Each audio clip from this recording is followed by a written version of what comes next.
Yachts for Sale and Charter YouTube channel here, opening a window into the world of yacht brokerage, and today asking the question, do yachts ever get rejected?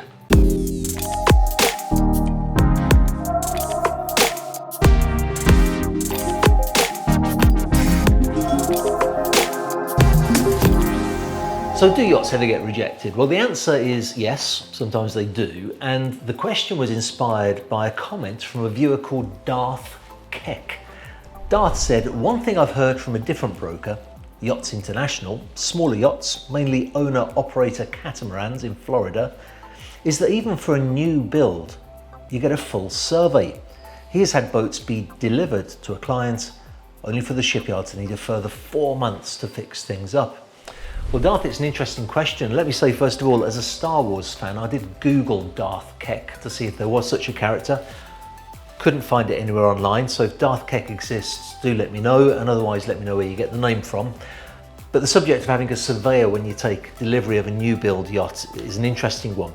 With new production yachts like Ferretti or Azimuth, Sunseeker, those GRP production yachts, very often surveyors have limited access to the boat during the construction, but at the time of delivery they're able to do a full overview of the yacht. More often than not, it's the captain rather than the surveyor that does that, and they'll have a snagging list at the end of all the things that aren't right with the yacht. With larger yachts, quite often the surveyor is more of a project manager than a surveyor, and he will spend a lot of time during the construction of the yacht, sometimes even living on site for a year or for 6 months to make sure that everything is done the way that the owner wants it to get done. Now, that's not to say that shipyards do a bad job, because they really don't, but obviously they have their own interests and the owner has its interests, and it's good to have your own man on site to make sure that things are really done the way that you believe they should be, and according to the contract. Now, there are many things that can go wrong with a yacht that can lead to it being rejected. I've made a short list here of various things. One of the big expensive items is the paintwork. You see some of these yachts with black hulls, green, dark blue, obviously most of them are white, but the truth is the paintwork on a yacht is incredibly expensive, and for a large yacht it can be €1 million, €2 million or more. Certainly on any yacht it's hundreds of thousands of euros, and so if you don't have a perfect finish, many owners will reject the yacht on that basis. In fact, there are surveyors who specialise in paintwork. They have instruments that can measure the degree of orange peel, the lucidity of the paintwork. So if that's an important issue to you, it's always good to have those sort of parameters in the contract at the time of purchasing the yacht, so that both you and the shipyard know exactly what's expected. So many yachts go out of the shipyard to then be used for the summer season and then go back at the end to have a complete new paint job done if it's just not acceptable. It's one of the big issues in yacht delivery. Another issue which many people who've worked on yachts will be familiar with is cabinetry. You look at all of the cabinetry on yachts, and I'm sure you've seen lots in the various videos that I produce. They are made to an incredibly high standard, but if you look very closely, it's not unusual for there to be little defects in the cabinetry as well. And it's quite an amusing thing that whether you're in Italy or Germany or Holland or Turkey, when you look at a yacht on board when it's ready for delivery, you'll see lots and lots of little pieces of blue sticky tape. I don't know why it's always blue, but it just seems to be the way that it's done. And that's when the crew usually go through the entire yacht from top to bottom looking for any little scratch or inconsistency or anything not going quite right. They'll put a little bit of blue sticky tape there, and then the shipyard comes along afterwards and tears their hair out as they realise there's lots of little scratches and imperfections that they need to put right, or not to put right, because it becomes a subject of discussion. Sometimes it's just that is the standard of the yacht, and you have to either accept it or not. Usually accept it.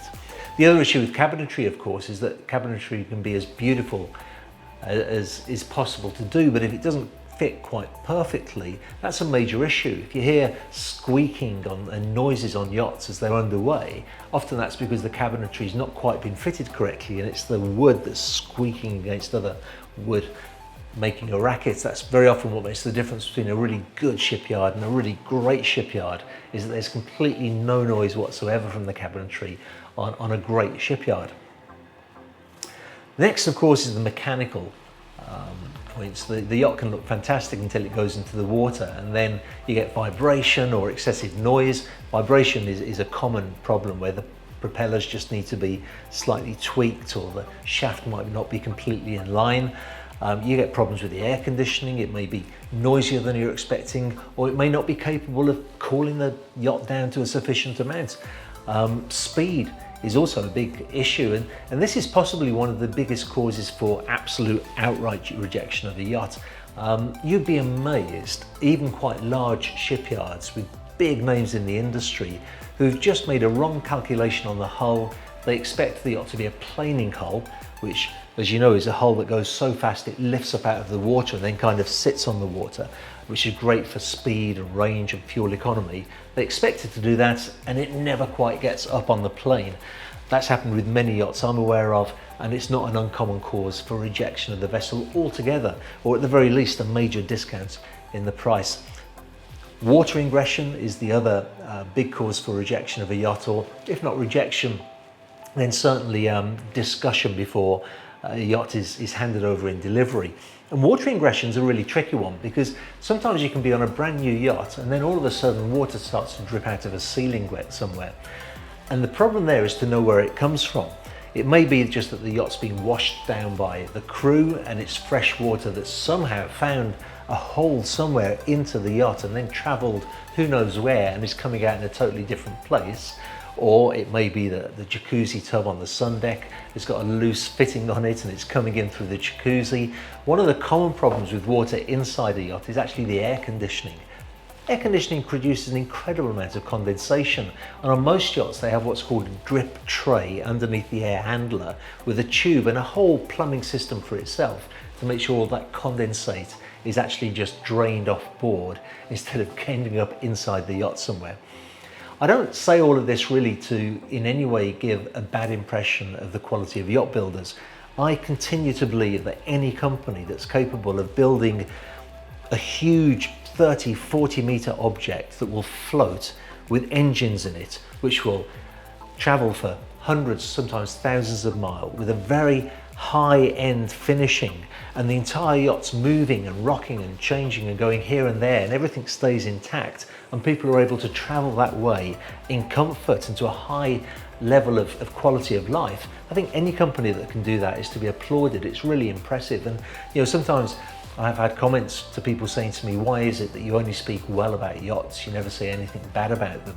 Well, that's because, quite frankly, I think the vast majority of yacht builders are very impressive in what they do. There are those that have yachts with absolutely no squeaks and amazing sound and vibration qualities as well, those with less, but they're all pretty impressive. And it's actually quite rare that a yacht's so bad that it gets rejected.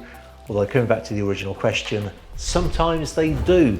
I hope that's answered the question for you. I hope you enjoy this style of vlog, which is a little bit more relaxed than I've been doing in the past. I did, just before I finish, want to also mention another couple of comments because I think they're important, and it's on a totally different subject. A viewer called On The Way, who actually has a sailing boat, I noticed, as his icon. He said, I doubt very much that anyone with deep enough pockets who could afford to buy these kind of yachts is actually wasting their time watching YouBoob. Yes, he did say that. He didn't say YouTube. But thank you, sir, for showing us, the peasantry, what kind of toys these rich lords and overlords are playing with. Without these YouBoob vids, I would have never known how these things look on the inside.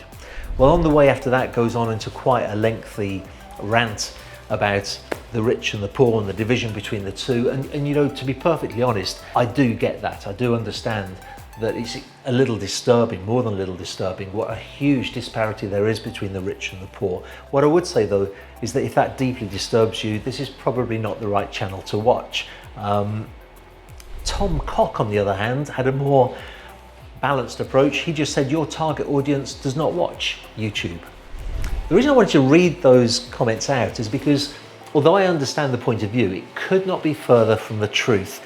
I get why somebody would think that wealthy people don't watch YouTube, but what's the alternative? I mean, are we saying that they have a totally different internet just for the rich? Do they watch through diamond encrusted computer screens and have a little emerald button they press to watch the internet? Of course they don't. They use the same computers that we use, they use the same telephones that we use, and they watch the same things that everybody watches. They watch Instagram, they watch YouTube, they probably watch TikTok.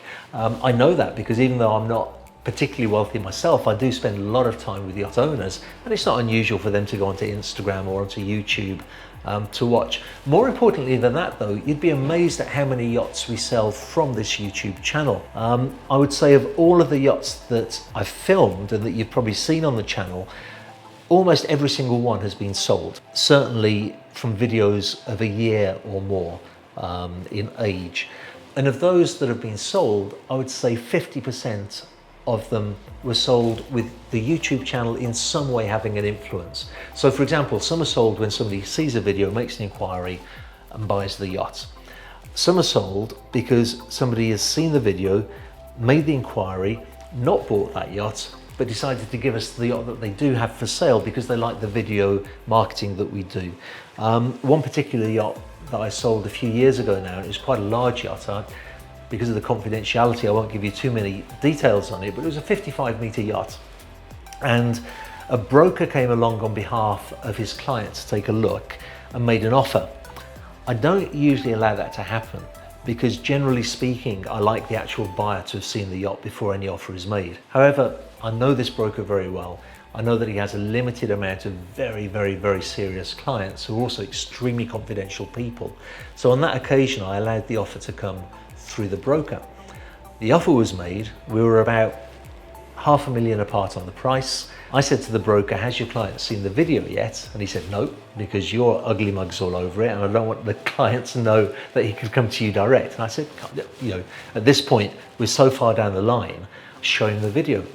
He showed him the video, the offer went up $500,000 and we sold them the yacht. And I actually coincidentally met the client a few months after that and he immediately recognized me from the video.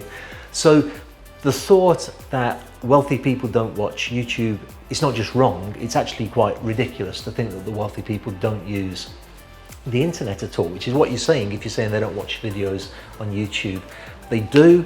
As recently as 2 weeks ago, we had a very interesting party in a very large yacht that I've just filmed in the Bahamas from somebody who owns a company that's a household name. Obviously I can't tell you who he is, but he saw the video of Blue Moon, $50 million yacht, loved it and expressed a big interest. So know that even though we all here are peasants and not lords or overlords, we're in the company of many people who are very wealthy when we watch this channel. Wealthy people who watch this channel, you watch this channel. If you do enjoy it, don't smash the like button, just delicately press it with your finger.